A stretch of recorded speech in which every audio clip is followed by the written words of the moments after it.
request your Honorable Chair to call upon our next speaker to give a presentation on post-transplant malignancies.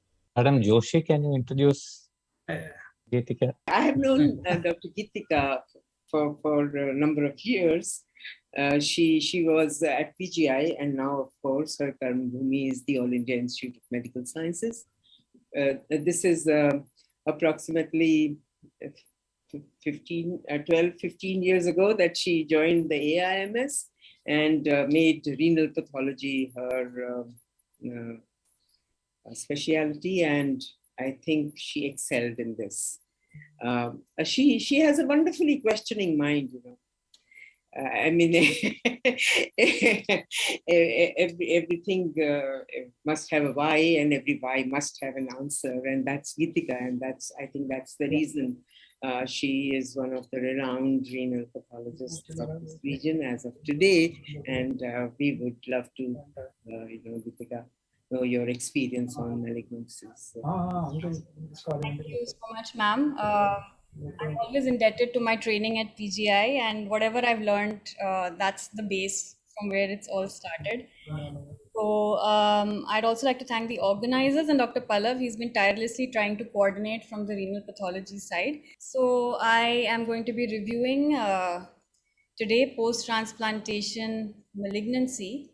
Now, of course, we understand that kidney transplant recipients have an increased risk of cancer. They are chronically immunosuppressed, and data shows that it's a 2 to 4-fold increased risk. And if you look at it in terms of timelines post-transplant, it increases with the duration post-transplant, for example, 5% after 5 years to maybe more than 25% after 20 years. It remains a leading cause of death in Western countries. Specifically, we look at some Indian data as well, and which gets followed by cardiovascular causes and infections. And if you look at the distribution of malignancies, ma'am has already covered PTLD. So if we talk about the non-PTLD cancers following transplant, you can see that the highest incidences are Kaposi sarcoma, non-melanoma skin cancer, you have kidney cancer, there are various types of squamous cell carcinomas in different locations. In the middle sort of incidence, you have, I want to point out here, bladder, colon, thyroid malignancies. And interestingly, the malignancies which do not show increased incidence compared to general population in post-transplant patients are the more common gynecological malignancies, breast, ovarian, uterine, prostate cancer, and brain cancer. So there's a certain type of malignancies which tend to occur more in post-transplant situations. Now, why this happens is quite evident because these patients are on immunosuppression, which is altering their immunity, their immune phenotype. And if we just look at this nice diagram to the left, we see that there's reduction in the number of dendritic cells, NK cells. So you have less antigen presentation, and you therefore have reduced tumor surveillance. So the natural immunity is impaired. If we look at the T cells, there's an increase in the immunosenescent T cells, again, which reduces tumor immunity as well as viral immunity.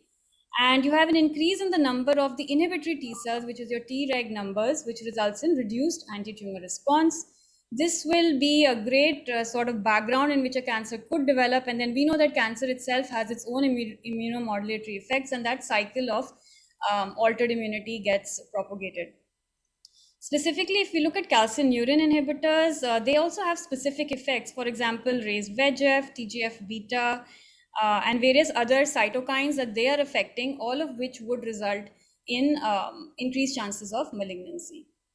So if we talk about the lack of viral surveillance or viral immunity, the viruses which are associated with cancers, EBV has been discussed wonderfully in the last talk, that is mainly PTLD. And then of course you've got HHV8, you've got the HPV with the squamous cell carcinomas, Hep B, Hep C for HCC, and Merkel cell polyoma virus. I think Dr. Ritambra had a recent case post-transplant. I haven't actually seen one till now. So a Merkel cell carcinoma developing in a post-renal transplant.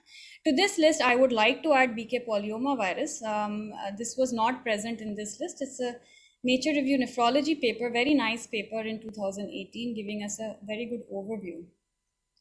Now, from this paper, I also picked out what are the factors that influence. So we know that all kidney transplant patients are not going to develop it. What are the various factors which influence it? Other than age and risk factors like smoking, if there's a prior history of cancer pre-transplant, there's an increased risk. And then there are transplant factors.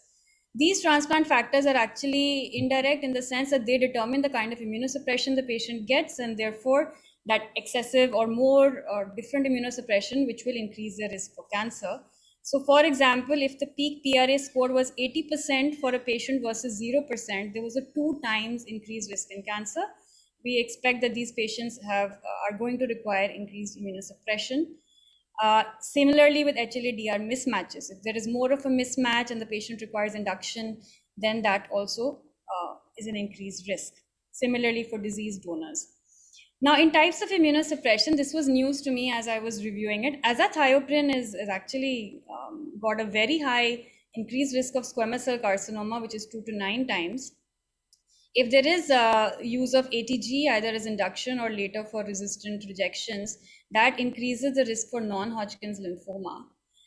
Interestingly, IL-2 inhibitors like basiliximab don't associate with increase in malignancy. And mTOR inhibitors like sirolimus and everolimus actually reduce the risk for malignancy. So when we get a case, to just go back in and see how that patient's course had been and what kind of immunosuppression gives us an idea about the risk. Now that was kind of Western epidemiology. There is limited Indian experience. I just wanted to discuss this one very nice paper which came out from the Apollo Hyderabad group and our own Dr. Swanlata. This was a 26 years experience. You can see out of 332 patients, 15 developed cancer, but it still remained much lower in terms of cause of death, where infection still. So the Indian experience is still more of infection followed by cardiovascular causes as cause of death. And what was interesting is their profile was different slightly from the Western profile. They found most common tongue as a site for development of squamous cell carcinoma. And these patients who developed tongue SCC did not have any obvious usual risk factors. However, they were all on azathioprine. They did really well when cyclosporin was withdrawn, AZA was reduced to 50%, and they received appropriate surgical management. These malignancies tend to develop quite late in the course. They also had 1 or 2 cases of other types like ADCA lung, HCC in the setting of HBV. Right, and I forgot to mention here that they did test for HPV in 2 of these patients and it was positive. So even in the other non-squamous cell carcinoma patients, patients did okay, but the SCC tongue patients that they documented did really well actually. Now, these next 2 slides are courtesy the HOD nephrology, Professor Agarwal at my institution. And I'm very thankful for them because he's very good at keeping data. And you can see he's got data from AIIMS from 1972 to 2005. This is a little older data and he had compared it with PGI CMC Chennai data. And you can see that the percentage of developing cancers is 1.2%. However, I'd like to point out here that this did include PTLDs. And it's kind of comparable. There's no very major difference between different centers. And the UNOS data around that time was 1.2% as well. And if we look at the various varieties of cancers that were detected, you will see that this was the AZA period. This is followed by cyclosporin and TAC. And you do see, if I stay away from the PTLDs, there's a Kaposi, there's renal cell carcinoma, colon carcinoma, etc. Now, if we come to further characterization, if we try to look at these malignancies in a little more detail, we can think about the malignancies occurring post-transplant as they could be pre-existing, they could be de novo, or rarely they could be donor-derived. So let's see some anecdotal cases. So this was a relatively recent case that we received in 2020, and I'll just talk you through it. This is a 48-year-old male. He had an NKD, which was native kidney disease, which was unknown. He was transplanted in September 2019 from a deceased donor and therefore received ATG induction. Now, 10 months post-transplant, he was found to have recurrent microscopic hematuria. His TAC levels were appropriate at approximately 6.1. Now, for this microscopic hematuria, urine cytology was sent with 3 consecutive samples, which were reported as atypical urothelial cells. We'll have a look at that. And BKV PCR was sent for both urine and plasma. And in the urine PCR, you can see that there was 6.7 into 10 to the power 7 copies. So if we just think about our PVN cutoffs, in the urine, more than 10 to the power 7 is considered significant, and plasma more than 10 to the power 3. So although this patient had significant BKV viruria, you can see here that the plasma BKV was negative, and this was actually repeated twice. The creatinine had a bit of a jump from 1.1 to 1.4. So before anything else was done, of course, the nephrology team felt, well, this must be something related to polyoma. And a kidney biopsy was done, which just showed us focal acute tubular injury. There was no rejection and there was no polyoma virus nephropathy there, which is not surprising considering that there was actually no plasma BKV. So there was no BKV viremia. So following the kidney biopsy was done first. Finally, this atypical urothelial cells, plus minus, we don't know what BKV is doing there exactly. And then finally, a bladder biopsy was done. And we are still within the first year post-transplant. So let me show you what those atypical urothelial cells on cytology look like. And you can see this is the MGG, and it's a very, very cellular cytospin preparation, and a lot of singly lying, relatively atypical cells. This is the PAP stained cytospin, and you can see that, well, there is some increase in the nucleocytoplasmic ratio, not so much, maybe some coarseness of chromatin, but then there were some very bizarre looking cells and very atypical looking mitotic figures. So I think that the atypical urothelial cell cytology was actually quite right, because we're not supposed to be seeing atypical mitotic figures if we're just dealing with a BKV infection in the urine. We did attempt an SV40T immunocytochemistry, and really nothing was particularly picking up. Now, just for comparison, what do classic decoy cells look like? I just pulled out a classic case, and you can see that they also look dangerous. As you can see here, they do look hyperchromatic, but what we're really looking for is this very ground glassing viral cytopathic effect. You get these comet cells where the cytoplasm starts sort of shedding and going towards one side. This one here is like pretty much completely a nucleus. So this is the classic viral cytopathic effect. And if you were to run an SV40T IHC, you would hopefully get a good nucleus stain here. So that's just for comparison. So now a bladder biopsy was received, and we can see that the same atypical urothelial cells are there. And these are von Brunn nests, which are replaced by this atypical epithelium. And adjoining, we do have some normal urothelium there as well. And you can see it here again. There's some cystitis cystica. And you can see surface transformation as well as within the von Brunn nest, very bad looking cells, and it was very mitotically active. In a standard IHC panel, the CK20 decorated this whole dysplastic looking epithelium, whereas the normal you can see here is completely negative, or you can see a little bit of umbrella cell staining, which is normal. P53 looked positive, Ki67 was raised. I'm sorry, this is the atypical part. And then we ran the SV40T. So the SV40T you can see is completely negative. So we didn't have evidence of BKV driven oncogenesis. You can see that bad mitotic figure here. And this was a positive control to show that our stain was working.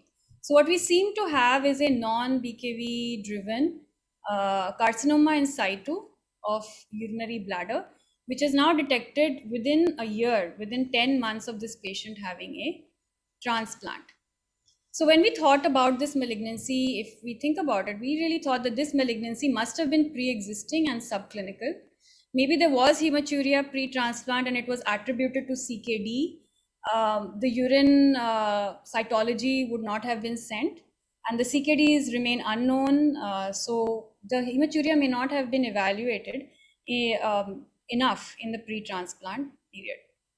So I'm not sure how this patient did, but I wanted to bring up the question about how should we be screening these transplant candidates? How should we be looking for malignancy in them before they proceed for a transplant? Because managing them post-transplant, when you detect a malignancy, becomes tricky.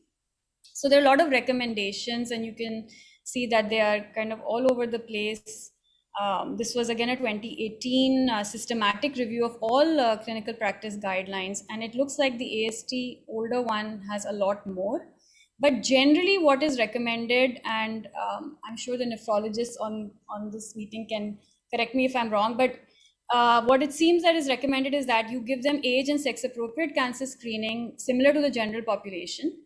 If using those similar screening, you get active malignancy, that becomes an absolute contraindication to the transplant with a minimum 5-year waiting time.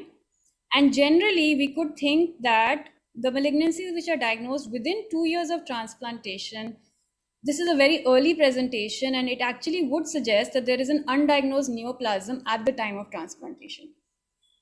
I think that makes sense.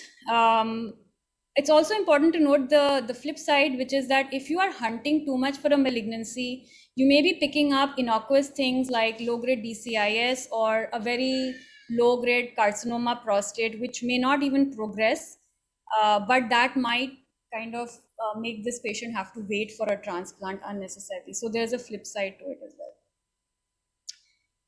Now, I'd like to present one more case. This was an older patient, older case from 2018. She's a 57-year-old woman. She has unclassified CKD. She underwent 2 transplants, one in 2005, which ended in graft failure in 2013. And then she got her second kidney in 2015 and was on standard immunosuppression, had a very good maintained creatinine. She was doing very, very well. But in the 3rd year of her second transplant, she presented with generalized weakness, loss of appetite, right flank heaviness, and a palpable lump in the right iliac fossa for which a TrueCut biopsy was performed. So this case has been presented in local fora before, and I think I presented it in the ISRTP. So this we put out in KI, and basically what we had was a high-grade papillary urothelial carcinoma of pelvis arising in the non-functioning first graft of this patient, and it was full of SV40. It was a strongly positively staining. So here we had a patient very different from the first case who has been on immunosuppression for nearly 13 years if we count the first transplant which failed and then 3 years into the second transplant. So a total of 13 years of immunosuppression and evidence of BKV-driven oncogenesis. So in this patient, we would really think that this is most likely a de novo malignancy which has developed in this patient. Of course, later we did get the nephrectomy. This was the tumor which was confirmed to be SV40 positive. And I wanted to point out here, very interestingly, the rest of the kidney did not have evidence of polyoma virus nephropathy. So we had been looking at BKV and urothelial carcinoma for a while, and the data on BKV and immunocompetent urothelial carcinoma was very, very controversial because PCR picks it up, but IHC doesn't. So there was a lot of controversy.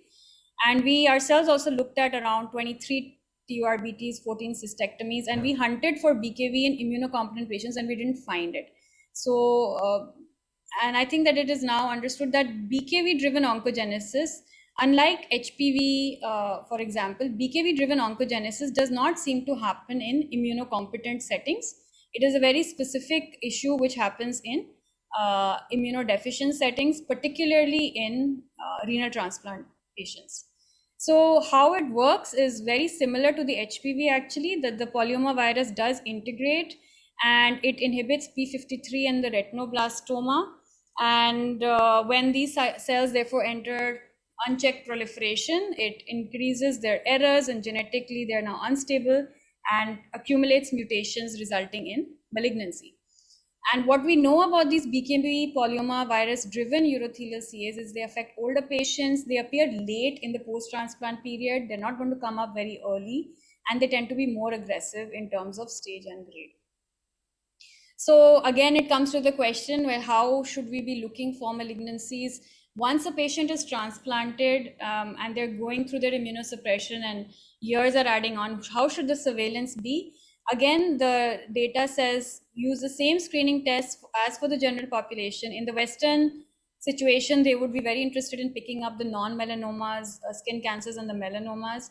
not so common in the Indian population. But overall, what I understood is that you want to have a more personalized approach. So you want to look at each transplant patient and decide which malignancies this patient may be prone to, and do a more of a personalized approach, and also get the oncologist on board. Now, the third and the rarest way in which you could get a malignancy in the post-transplant period is a donor-related malignancy. The terminology is a little controversial, but what this is, it's a very rare event, around 0.01% to 0.05% incidence. Although if this does happen, the cancer-related deaths occur in 20% of patients who have this sort of donor-derived cancer.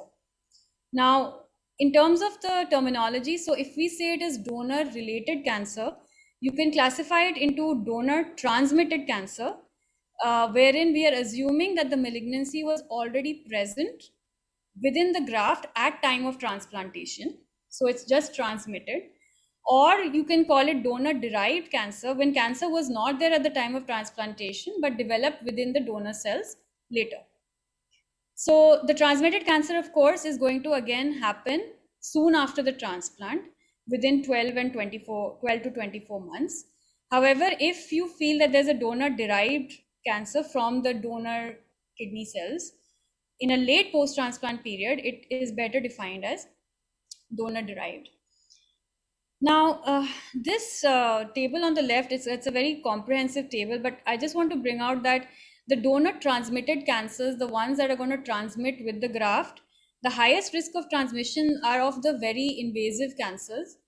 And I'm assuming that there are circulating tumor cells and other things which get entrapped in that donor kidney, and they go to the recipient, and then you have that malignant population which then starts proliferating in the recipient. So if you look at the highest risk of transmission, it's of malignancies like melanoma, active breast carcinoma, colon carcinoma, CNS tumors, leukemias or lymphomas, definitely, because they would be in the circulation within the kidney, even lung cancer, and high-grade RCCs.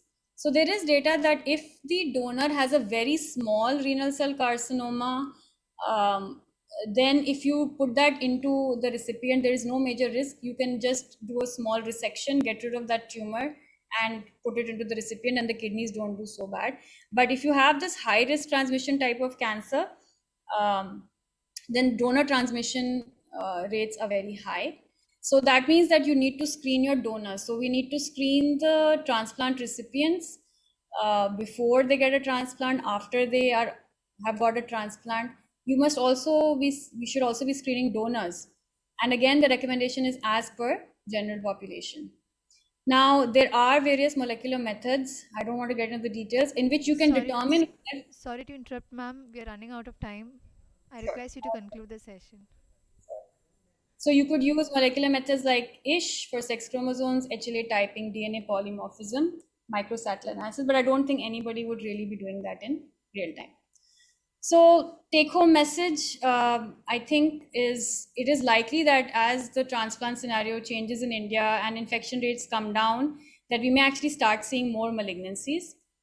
As pathologists, we should be able to identify viral-induced oncogenesis as much as possible. If you get urothelial malignancies in post-transplant situation, it becomes very confusing, because urothelial malignancies and BKV urothelial reactivation / nephritis can look very similar and overlapping, and you might even see both together. And we need good screening programs, and there would definitely be a role of the pathologist there. Thank you. I'd like to acknowledge staff that I work with, Professor Dinda Adarsh, and my virologist, who's great. We just call her up to get to know our BKV PCRs, and the Department of Nephrology. Thank you. There are no questions. Very comprehensive talk from your end. Can I make one, Rajesh? Yes, madam. Gitika, in our experience, what we had one liver lesion which was spindle, looked like a leiomyomatous proliferation. In that case, we did Eber-Risch. So and SMA. So it turned out to be EBV-driven smooth muscle proliferation. So Dr. Sakuja had referred that patient, and he's now almost for 3 years follow-up. They reduced the immunosuppression and changed some medication, whatever was being there. And for past 3 years, that lesion has regressed and remained stable at that particular size. So these kind of spindle lesions in a transplant setting, I think we should keep our diagnostics for EBV ready. Like they do help, and this patient was really kind of has been on a good follow-up. So we were very happy to kind of. So we had another case in a pediatric patient that was I think a hemopoietic transplant. There again, it was some unusual location, but a spindle cell proliferation, and this Eber-ish done was positive. That's very interesting. I don't know if I'd even ask for an Eber-ish if I saw spindle cell proliferation, but I think, yeah, that's a very important. Just to be cautious of the fact that any proliferation, we just try doing EBV, so it helps. And How so is your Merkel cell polyoma, it's Merkel cell carcinoma? a huge tumor, almost 11 centimeter by 6 centimeter. Now it has been resected. So it is going typical morphology and immuno, as has been mentioned in the book. I was trying for Merkel antibody, which I have not been able to. I've requested Dr. Mahesha for that. So maybe I'll we buy some small pack if available. Otherwise, EM we shall definitely do. Yeah. Thank you, doctors. Thank you, chairpersons, for your valuable time.